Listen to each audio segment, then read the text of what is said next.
Welcome to the past. For this is the story of what lived, fought and died in prehistoric Dalles.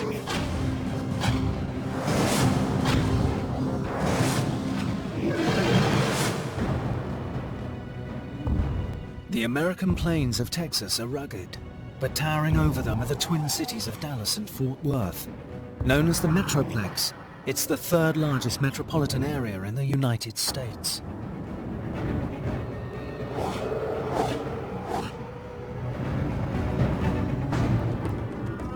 But only 150 years ago, these were dangerous outposts in the United States Wild West. And travel back further in time, and things become even wilder. It's a prehistoric land ruled by sharp teeth and brute force. More than 11,000 years ago, Texas is mammoth country, but a fearsome predator terrorizes the plains. 80 million years ago, and the city is below a vast ocean, where two apex predators battle for blood.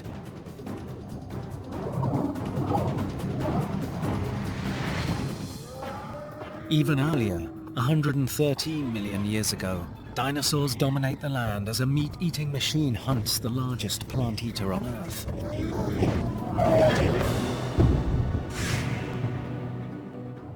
But modern-day Dallas, Fort Worth, is a stronghold of cowboy culture. A culture founded on 1-meter-long horns and 360 kilograms of beef.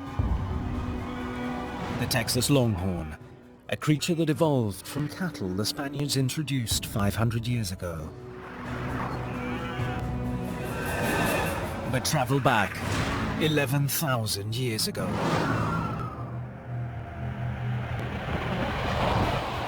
And it's an even more gigantic creature that locals rely on for their food. It's the Pleistocene era, near the end of the last ice age. And northern glaciers reaching the north of the United States are cooling the Texas climate. The first humans have arrived on the continent after crossing the land bridge between Asia and North America. They populate many areas of Texas. They're called the Clovis people, named after an archaeological site near Clovis, New Mexico, and their prey is the biggest creature in North America.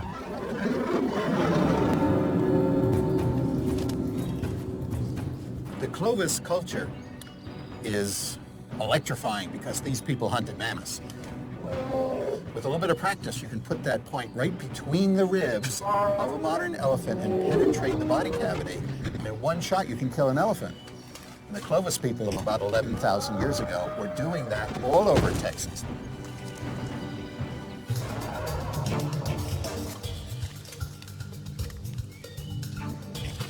The fossils reveal knife markings on bone, ancient evidence that the Clovis actually butchered the largest Ice Age mammal. The Texas-sized 10-ton Columbian mammoth grew to 4 meters tall, making it the largest elephant species ever to live. A mammoth's average weight is as much as 10 tons, equal to 130 humans. Scientific studies of bone development in mammoth bulls show that the beasts don't stop growing until age 40. Many die of old age at around 80 years. Much of what we know about the Dalles mammoths comes from a river. Flowing within sight of central Dallas, the Trinity River is narrow and easily overlooked. However, its muddy banks hide the secrets of an Ice Age kingdom. Travel back 50,000 years ago. And the Trinity River is at the bottom of a 90-meter canyon.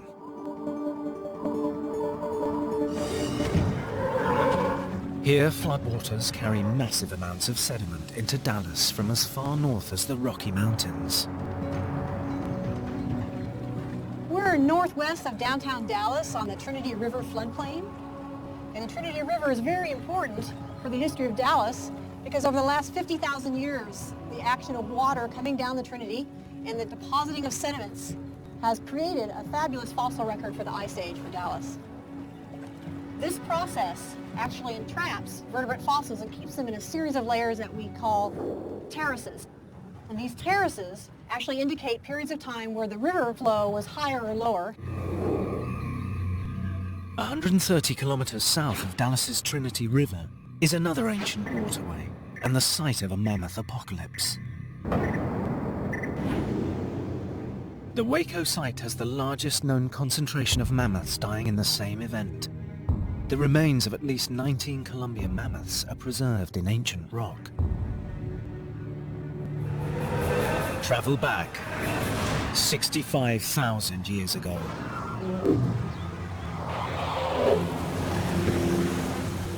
Just outside the city of Waco, nature's fury is about to wipe out a herd of Columbian mammoths. At a bend in the river, several come to bathe and socialize. But a sudden rainstorm proves deadly. Rising waters become a raging flash flood. We had a small to medium-sized herd that were trapped within a stream or along a collapsing stream bank as floodwaters were rising. The herd can no longer withstand the torrent. Their desperate battle with the raging waters is lost. In this same location, other mammoth bones tell of an amazing rescue story during another great flood. This time, a baby mammoth is trapped in the mud. His mother is desperately trying to save him. There's an interesting skeleton where there appears to have been some kind of behavioral information recorded in the position of these bones. The bones reveal that the mother was using her tusks to try and lift the baby out of the floodwaters.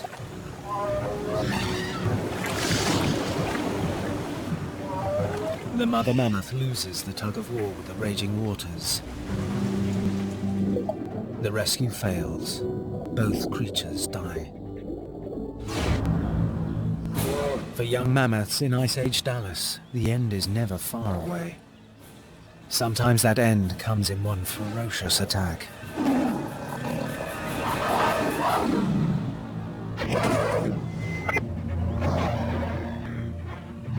The scimitar-toothed cat, known as Homotherium, is a lesser-known cousin of the saber-toothed cat. It is a large, lion-sized predator and pretty widely ranging. Some consider it the American lion of the Texas prairie. It slightly resembles the African hyena, with a sloping back and short hind legs, excellent for leaping on prey. But it's the two sharp canine teeth named after the ancient curved sword, the scimitar, that set the cat apart.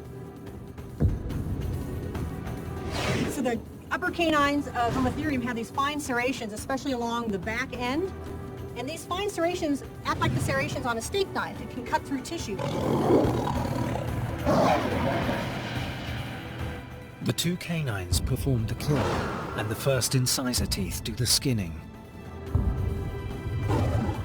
Of all living cats today, only the tiger has such large incisors. It is these deadly weapons that will put a young mammoth's life at risk, and a cave of horrors reveals his fate. And millions of years earlier, even the largest dinosaur in Texas couldn't escape the jaws of death.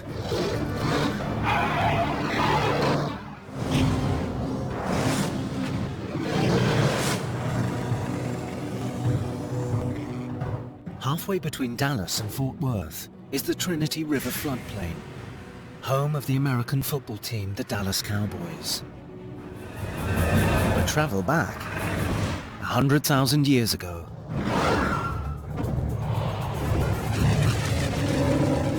And real heavyweights ruled this turf.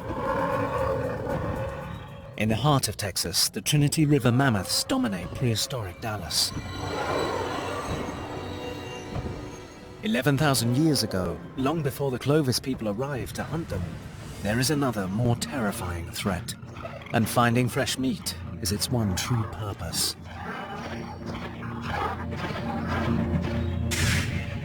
The scimitar cat, or Homo therium, is a carnivore with dagger-like teeth and the strength to bring down much larger prey. What we do know is that Homo therium did attack very large herbivores, very large prey, and that prey included mammoths. Fossil evidence shows that the scimitar cat preferred large prey animals, such as bison.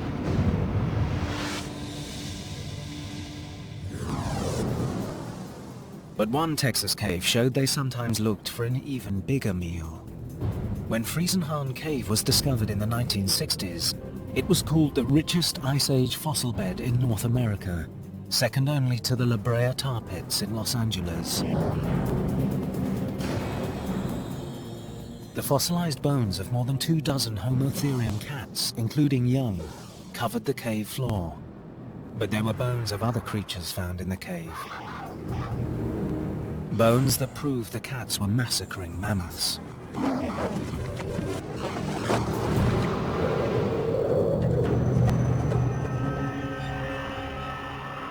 At dawn, a group of scimitar cats see movement in the valley below their den. A grazing young mammoth has strayed from its mother's side. A mistake that proves fatal.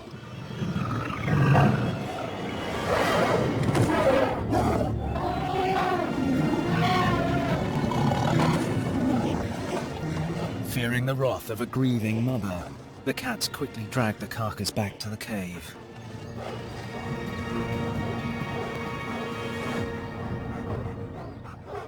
The evidence of this butchery was preserved on the floor of Friesenhahn Cave, where the remains of at least 34 baby mammoths were found.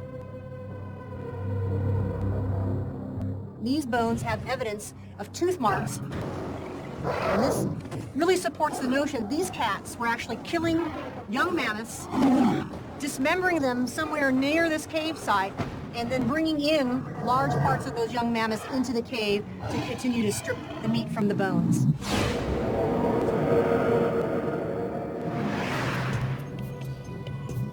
In Ice Age Texas, the best protection from predators like Homo therium is body armor, similar to the kind worn by a present-day icon of Texas. Most Texans are familiar with the nine-banded armadillo, usually as roadkill. In nine-banded armadillos, they get their name because they have these flexible bands here in the center of their armor. They have a shield over their rump and over their shoulders. They have an armored tail. Armadillos inherited this body armor from a supersized ancestor. Travel back 2.5 million years. It's the Pliocene epoch, and Dallas is cooler and wetter than it is today. The expanding grasslands attract a new creature from far south of the border.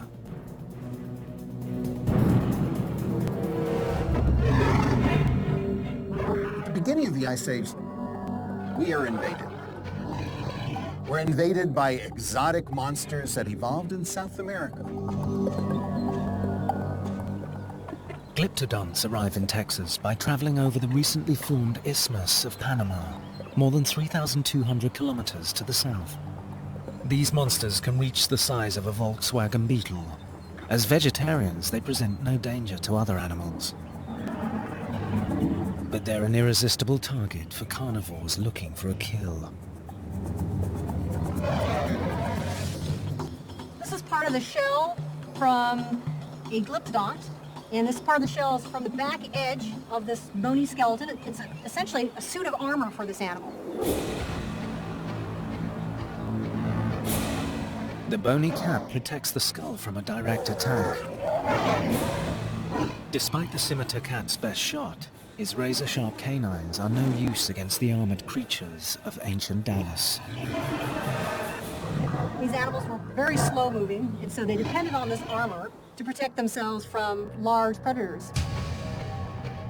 Nature's ingenious body armor allowed these gentle beasts to thrive in ancient Texas, Just like the nine-banded armadillo, their modern relative is thriving and expanding its territory today. Modern Dallas is well known for its steakhouses and barbecue joints. However, paleontologist Louis Jacobs studies a time when seafood was the only meal available. This is a huge oyster called Inoceremus. They could be a meter across. Very big oysters with very thick shells, very flat. Sometimes they have pearls in them, fossil pearls. That's pretty cool. Travel back 86 million years. It's the late Cretaceous period, a time of warm temperatures and high sea levels.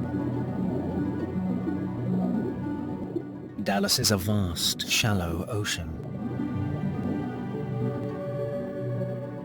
A sandy shoreline is just west of central Dallas, making this a rare city where both land and sea creatures of the Cretaceous coexist. This bleached sediment layer in a former limestone quarry 20 kilometers west of the city center was once the seafloor of ocean Dallas. This is the Austin chalk. It's 86 million years old.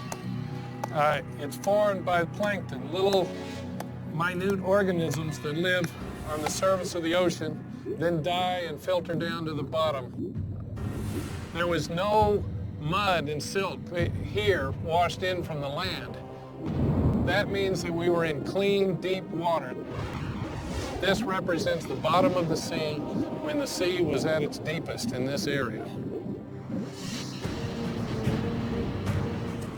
It's just one part of the sprawling Western Interior Seaway, a blue water ecosystem that splits North America in two, stretching from the Gulf of Mexico to the Arctic Ocean. It's one of the richest ocean faunas known from any time, anywhere in the world, right on the edge of the greater Fort Worth area. To get a proper perspective, the Reunion Tower, standing at 170 meters, offers the perfect view. Here we are overlooking downtown Dallas, and 80 or 90 million years ago, much of what you see here would have been underwater. And looking at some of these taller skyscrapers here, the water level would be about a quarter of the way up to some of those buildings. Although this is the age of dinosaurs, the waters of ocean Dallas are ruled by huge marine creatures competing for a thriving fish population. Ichthyosaurs resemble modern porpoises. They're deep-diving, fast-swimming creatures that can hit top speeds of 64 kilometers per hour. These waters are also prowled by long-necked plesiosaurs, huge reptiles that grow as long as 20 meters. It's the same creature that some believe they've seen in the Loch Ness. Terrorizing the deep in ocean Dallas is a hungry super shark that's so efficient its modern relative, today's great white, has survived and thrived to the present day. We're here at the Dallas World Aquarium in their shark tank, and just like Dallas 80 or 90 million years ago, we're underwater. This tank is teeming with a variety of fishes, including a variety of sharks. Sharks that in some ways are very similar to our Cretoxorhina, a giant shark in the Cretaceous, a shark that reached about 21 feet in length and was basically the great white shark of the time. Its vicious teeth inspired the nickname Ginsu shark. The very large, very sharp daggers are used with a saw-like technique, slicing and dicing prey into small, bite-sized chunks. The teeth are wedge-shaped with the serrations so that they can drive right through flesh and probably bone. The animal was such a huge killing machine that it could consume whatever it could catch. And it could catch pretty much anything that was out there. Dallas area paleontologists have also unearthed the fossilized remains of yet another monstrous marine creature. It's a common find that says the Ginsu shark may have met its match. Reaching up to 15 meters in length, mosasaurs are highly evolved marine reptiles. with the bite force to rule Ocean Dalles. A powerful tail drives the eel-like creature with tremendous bursts of speed. A specialized double-hinged jaw means the prey can be gulped down whole, similar to the way a snake swallows its victim. We're looking at a mosasaur skull that was found about a 15-minute drive from downtown Dallas. You notice in these jaws these strong, sharp teeth that were perfectly designed for picking up big prey items. Once these teeth were locked in, prey was no longer able to escape. The only way out was down to the stomach. The largest of all mosasaurs is called a Tylosaurus. When it crosses paths with the Ginsu shark, a prehistoric battle ensues. The shark uses its speed and smaller size, while Tylosaurus relies on its huge mouth and whip-like tail. 86 million years later, the winner of the fight can be found in bone. I'm holding a section of a rib from a specimen of Tylosaurus. It's from a very large animal about the size of the one you see here. If you look closely, you'll see these parallel grooves in the bone. This is evidence of predation by sharks. So again, 50-foot animal that would have been groceries for a lot of sharks for a long time. We can pretty safely infer that the shark fed on the mosasaur. What we don't know necessarily is whether the shark killed that mosasaur or came across a free meal. Considering its marine history, Dallas is more than just another big city. It also turns out that Dallas-Fort Worth International is more than just a busy airport. Beneath its runways are clues that reveal how frontiersmen and oil prospectors became Texan oil millionaires. And a short distance to the north is the fossilized skull of a missing link that turned the dinosaur world upside down.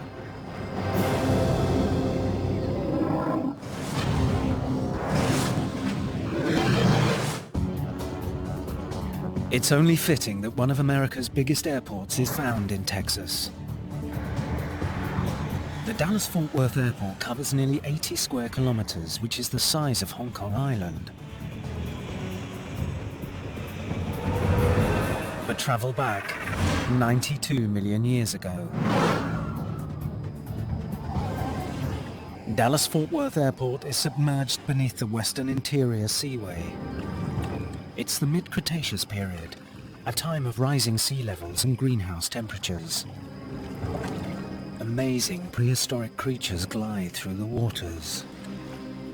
I'm here at the approach to Dallas-Fort Worth International Airport. In these rocks are several species of sharks and fish.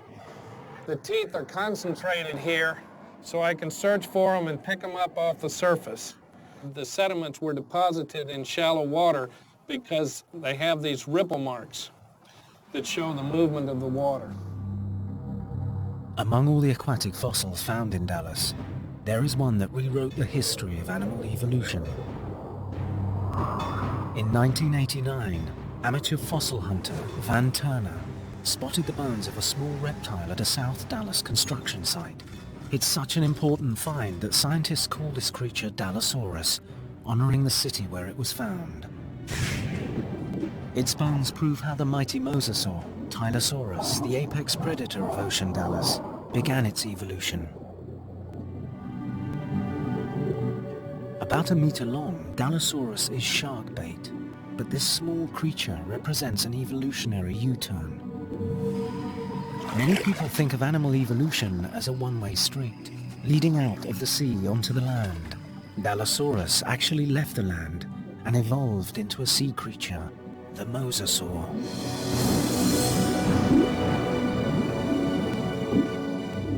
Most striking was the condition of the limbs.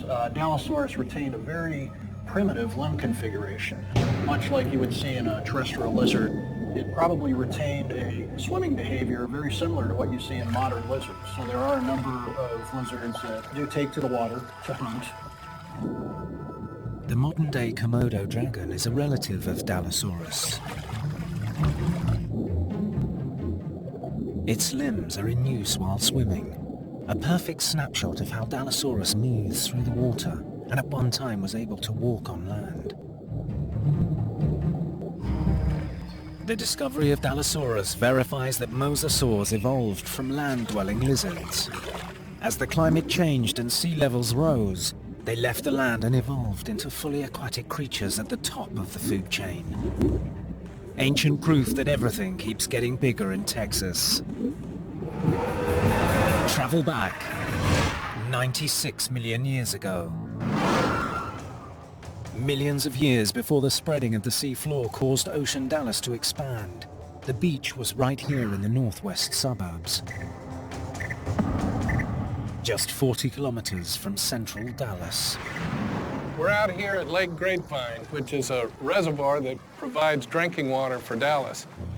Before this lake was here, 96 million years ago, this was the edge of the sea. It was a beach. We can tell it was a beach because here is sandstone. It's what remains of ancient dunes along the 96 million year old beach.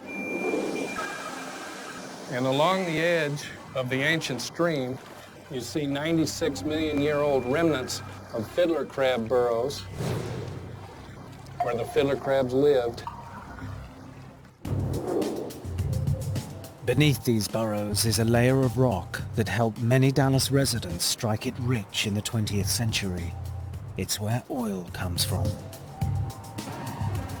Over millions of years, temperature and pressure superheated and cooked tiny organisms and plant material in the rock, thus infusing the sandstone with crude oil. This 96 million year old sandstone is called the Woodbine Formation. While it's on the surface at Lake Grapevine, the Woodbine layer dips down beneath Dallas and dives thousands of meters below the surface and all the way to East Texas.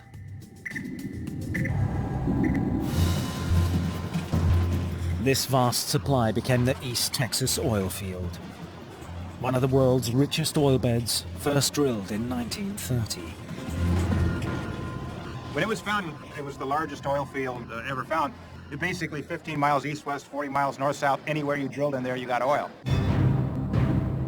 The oil stayed beneath the Texas plains for one big reason.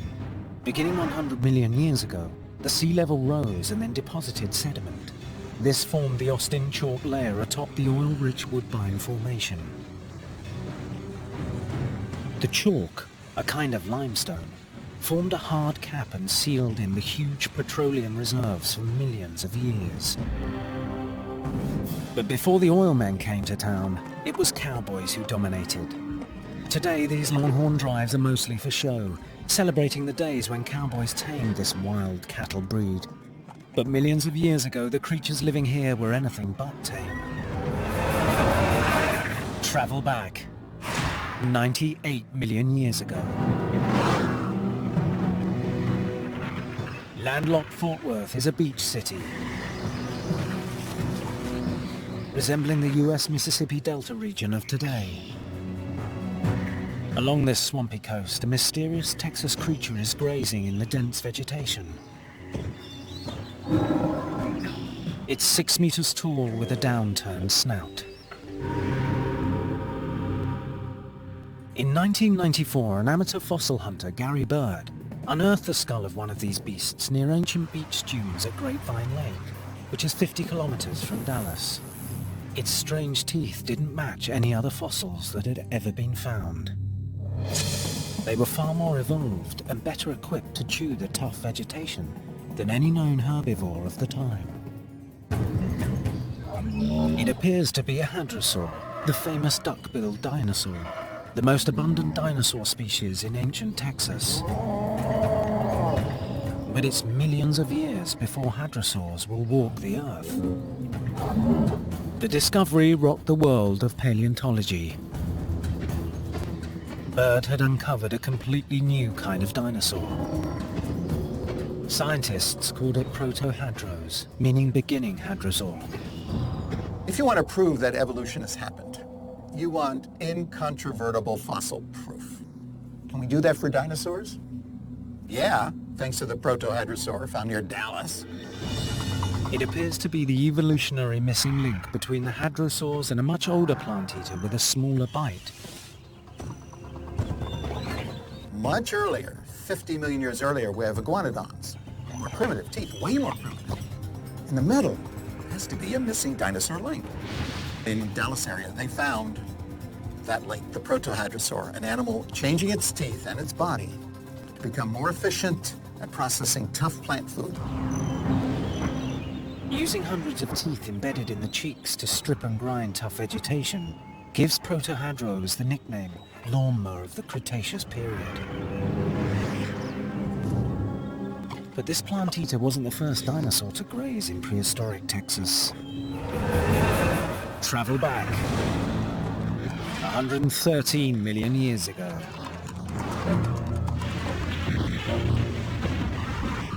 Fearsome creatures of the ancient roamed the streets of Fort Worth. 110 to 120 million years ago, this would have been dinosaur country. You'd have large herds of sauropods migrating through, and then massive carnivorous dinosaurs like Acrocanthosaurus hunting and tracking these groups of herbivores. Right here in Fort Worth. Acrocanthosaurus is a meat-eating machine similar to T-Rex, but from a different dinosaur family. South of Fort Worth, along the Paluxy River, in Dinosaur Valley State Park, hundreds of footprints tell the story of a vicious attack. 113 million years ago, this area was a big old mud flat along the ocean. Some believe this seaside mudflat was the scene of a prehistoric battle of the beasts, where Acrocanthosaurus hunted a much larger plant-eating dinosaur. We're in the middle of the Paluxy River, and if you'll notice, there's numerous tracks all over the thing. This is a footprint. You've got 3 toes. This is probably made by the Acrocanthosaurus. It has small feet for its large frame, reaching up to 10 meters in length. Its trademark is a long, tall fin along the spine. The name literally translates into high-spined lizard or high-spined reptile, and the neural spines of this animal extended like baseball bats off the mid-vertebrae. The spines may have just been attachment points for muscles. Some believe they help regulate the body temperatures by improving blood circulation. But his most terrifying asset is a huge, powerful jaw and razor-sharp teeth. These things had a ferocious bite with a mouth lined with basically daggers for teeth. But Acrocanthosaurus was not alone on this ancient Texas seashore. Running alongside its prints just a few meters away, there's another set of tracks. These appear to be made by a large, long-necked dinosaur. This animal is probably twice the size of a big bull African elephant. We've got trackways. Here's a hind foot. He steps from right here to right here. Here's a left. Here's a right, a left, and a right. And you probably put his hip bone up there about 15 foot. The prints are believed to be from a massive plant-eating sauropod that scientists have named Paluxysaurus. Sauropods in general as a group were among the largest terrestrial animals to ever live on the planet. Some of them exceeded 120 feet in length, weight in the range of several tons. Massive animals, but they were herbivores, they were not carnivores. The Paluxysaurus is so big that it was named the official state dinosaur of Texas. Despite the creature's enormous size, the footprints indicate that it was moving fast, perhaps trying to outrun the bloodthirsty Acrocanthosaurus. But how did this epic chase end?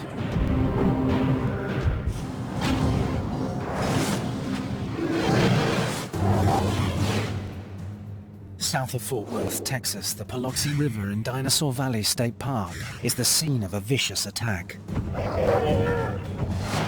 113-million-year-old footprints suggest that 2 large dinosaurs were locked in a deadly chase. We actually have a preserved case of what looks like an attack of an Acrocanthosaurus charging in and coming in from the side at a moving sauropod, likely Paluxysaurus. But how did the chase end? The footprints that answer the question were removed from the riverbed in 1931 by R.T. Bird, the fossil hunter who discovered the site. Now they're on display in a New York museum. These prints seem to show that the Acrocanthosaurus suddenly swerved towards the larger Paluxysaurus. They think, I mean, this is 113 million years ago, but they think that that animal may have jumped up on the side of the large sauropod. The Paluxysaurus has no chance against the vicious teeth and crushing bite force.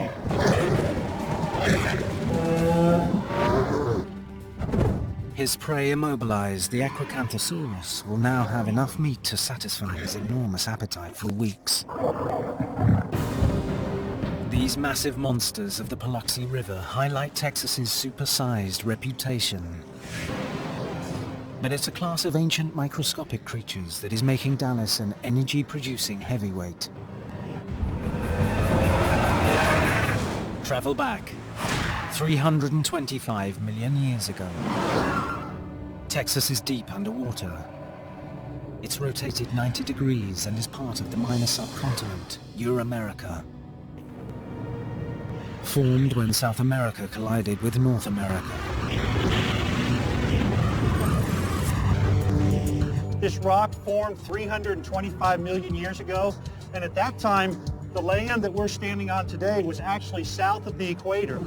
And if we had been on this piece of land, there would have been 400 to 700 feet of water on top of us. Swimming in the deep of this prehistoric sea are billions of microscopic creatures called zooplankton. They use tiny arm-like extensions to capture prey and move in the water. As they die, their skeletons sink to the bottom and form a layer of gooey organic sludge. This is the first phase of the formation of priceless natural gas and oil fields right beneath Dallas and Fort Worth. The organic matter was preserved, and then sometime later the rock was taken deep into the earth, and when that happened, the organic material in it got cooked, just like in a refinery. And when it was cooked, it was converted into gas and oil, and the gas is what we're drilling for today. The decaying zooplankton and organic plant material are responsible for the East Texas oil fields. So productive, their bounty of oil helped build Dallas into the city it is today, producing more than 6 billion barrels of oil so far. Directly beneath Dallas-Fort Worth, the zooplankton produce methane gas, trapping it in an ancient rock layer called the Barnett Shale. We're at a natural gas drilling site in the Fort Worth area. The rig behind me is targeting the Barnett Shale, and here's a piece of it which they've taken out of the ground. You can see it's hard, dark, shiny. It's amazing that there's anything in here, and it's even more amazing that they can get anything out. The high-pressure water jet fractures the rock, freeing the gas from the pores of the rock where it's trapped. Some experts estimate the Barnett Shale contains over 1.5 trillion cubic meters of natural gas. It's believed to be the largest onshore field on Earth. Most geologists feel that these wells will be producing from 30 to 50 years, so certainly they will last longer than I do. It all began with tiny prehistoric creatures, the first in a long line of strange beasts to occupy a constantly morphing Texas landscape, where dinosaurs joined the chase for survival. A missing link mowed down the prehistoric prairie and another stalked the seas, where Ice Age beasts fought to protect their own and destroy their enemies.